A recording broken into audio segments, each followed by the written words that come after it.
নমস্কার, আমি মৌমিতা। আমার মৌমিতা স্কাল্পবৃক্ষ চ্যানেলে আপনাদের স্বাগত জানিয়ে আজকে আবার ভিডিও নিয়ে চলে এসেছি। আশা করছি আপনারা সকলে ভালোই আছেন।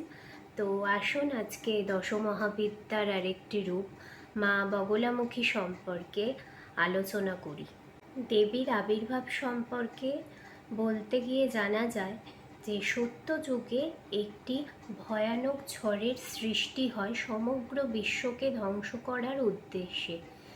সমস্ত প্রাণীকুলের সংকট দেখে ভগবান বিষ্ণু ভীষণ চিন্তায় পড়েন এবং তিনি সৌরাষ্ট্র দেশের হরিদ্রা সরোবরে গিয়ে দেবী ভগবতীকে প্রসন্ন করার উদ্দেশ্যে তপস্যা শুরু করেন।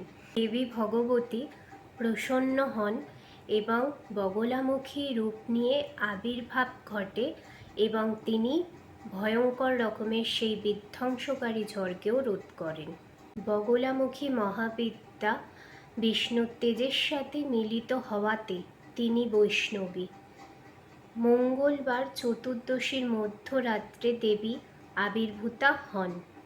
এই মহাবিদ্যা পূজার ফলে শান্তি এবং ধনধান্য লাভ হয় এবং শত্রু ভয়মুক্তি ও বাকসিদ্ধির জন্য ইনি পূজিত হয়ে থাকেন।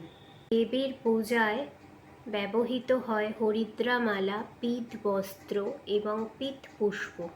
এনার ধ্যানে বলা হয় যে দেবী সুধা সমুদ্রের মধ্যে মণিময় মণ্ডপে রত্নময় সিংহাসনে বিরাজ করেন।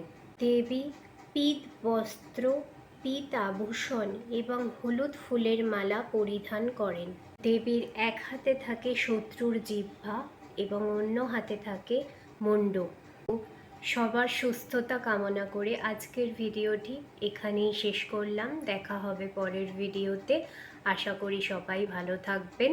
ভিডিওটি ভালো লেগে থাকলে ভিডিওটিকে লাইক করুন, চ্যানেলটিকে সাবস্ক্রাইব করুন এবং পরের ভিডিওর নোটিফিকেশন পাওয়ার জন্য বেল আইকনটিকে ক্লিক করে রাখুন। তো আজকের মতো আসি।